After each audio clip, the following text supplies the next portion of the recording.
Hey guys, this is Caleb with DSLR Video Shooter doing another gear review. I have my buddy Donnie Rosie from Rosie Marketing. He's out in Pennsylvania. You should check out his website. I'll put a link in the show notes. But he's out here helping. This is actually the first time we're doing two cameras. Usually I just do one camera, so it's going to be really nice to have two different cameras, and I'm hoping to do that in the future now that I have the EOS-M, which we're also filming with. So today we're going to be looking at the Aputure V-Screen. This monitor really impressed me for several reasons. The main one really is the assistive features they have on this monitor. So let's go ahead and jump right in. Let's talk about the build quality real quick. This has a really nice rubber construction. The screen's very bright. You have some aluminum on the front here. Button-wise, you have power, AV, which changes the input, and then menu with a click wheel around it. Not really a quick wheel, it doesn't spin, but you can use these not only for navigation in the menus, but you can also use them to assign functions, which we're going to look at in a second. If you look on the back here is throughput HDMI. So you can run your HDMI from the camera to the monitor like I have here, but you can also run your HDMI signal out again. So you could send this to a second monitor, you could send this wirelessly to like a video village or something like that. And then you have DC 12 volt power. This thing is run off of Sony's MP batteries, so you have lots of powering options there. So let's go ahead and fire it up here. Okay, so here we have the monitor set up. I'm just pointing it at the Christmas tree, and I'm going to walk through the functions and assist features on the actual monitor. So if you hit menu, and the first thing you'll see is all the assistant features. You have monochrome. So that's going to change everything to gray if you need to calibrate or you want to see what that looks like. Red, green, blue, off. Next is false color, and this is actually my favorite feature. And something I love that they did on this monitor that you don't see on a lot of monitors is this bar at the bottom that gives you kind of a key for what each setting is at. So you're probably going to want to live, between 40 and 60. So I can tell 40, you see that here and out here. And as I change my exposure, you're going to watch the colors change. So we have a lot of underexposure right here.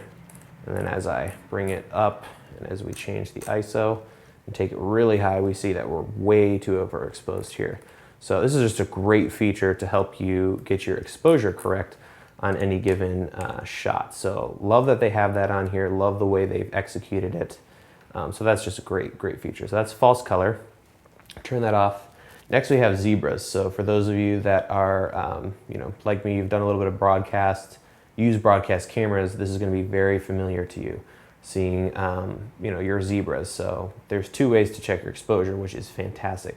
A lot of monitors, like the small HD, will only have false colors and they won't have zebras. So that's a really nice feature. And you have a couple different settings. You have 100, IRE, and 70. So we'll turn that back off. Next is peaking. And you can change the color here. We're going to leave it for yellow for now. And then go up and turn that on. And peaking is really slick. What it does is it shows you what's in focus in your shot.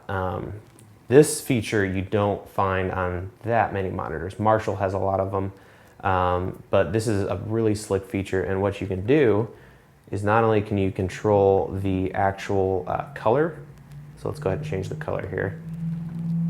Blue, white, red. I like the yellow because it's really obvious, but obviously you could change that if you're in a yellow environment. That wouldn't work very well. And then you have high and low. I like to shoot with low because it's a lot easier to see. With the high, it seems like everything's in focus, but with low, it's going to give you just, the highlight of those lines, which is nice. So let's go ahead and turn that off. You also have a highlight, which isn't as obvious, but is another option depending on what your shooting environment is like. So peak, turn that off. Next is volume bar. You'll see that on the left side of the screen here. So right now audio is not being transferred through the HDMI, but if you have a device that outputs HDMI volume, you could have your levels right here, which is really handy. Next, we're gonna go down, turn that off. And you can do multiples. You can turn, histogram. Turn the histogram on, you can have the volume on, and then, okay, let's do our peaking. You could also turn that on. So it gives you all kinds of options. You can mix and match depending on what your situation is. We'll turn both of those off. Histogram is nice. You can see as I turn this, you're gonna watch the spikes change. Turn that off. Next, if you need color bars, boom, there's your color bars for calibrating your monitor. And then you have camera mode. And this is something that Small HD does not have. When you actually hit record on the camera, notice there's no flicker, there's no wait time. So I'm recording right now, you can see half of the red dot right there, and it's still full screen. So if I hit stop, boom, we're still moving. I'll just keep moving the camera so you can see how instantaneous this is. Boom, we're recording. We're not recording. A little bit of a delay on the end, but on my Small HD, when I hit record, I get a blank screen for at least 2 or 3 seconds. So that's a really nice feature. And that is when you go into the menu, you're gonna go to Assistant Functions and make sure that this camera mode is turned on. So those are the actual assistant features. You do have some other ones as well. So here we have a center mark, which puts a target right in the middle if you need to have very precise framing. You also have a safe area. So this is kind of cheesy the way they have it set up, but this is gonna give you some guides if you know you're gonna have to be dealing with safe areas or title areas. And then obviously on the image, you have all these different settings here for zooming, which is nice. If you have a camera that doesn't actually handle zoom, it goes up to 10 times. So you can see we're incredibly close to what we're filming, which lets you get really precise focus. We'll turn that back off. Oops. Yeah, and you have 1.4 times, 5 times, 10 times. And then you have flips. So this is nice if you have to mount the monitor upside down, you can change that. Another thing I really like is the freeze. You can actually turn the freeze on your screen, and then you'll notice, even if I move the camera, you see it actually froze the image, which is great if you had to, if you just had your camera and wanted to show your director a shot, you could run over there, frame it up, get your lighting correct, freeze the frame, run it back, and you wouldn't have to take any photos or anything like that. So it's just a nice little feature that they've included. So we're gonna go ahead and turn that off. So we have our live feed again.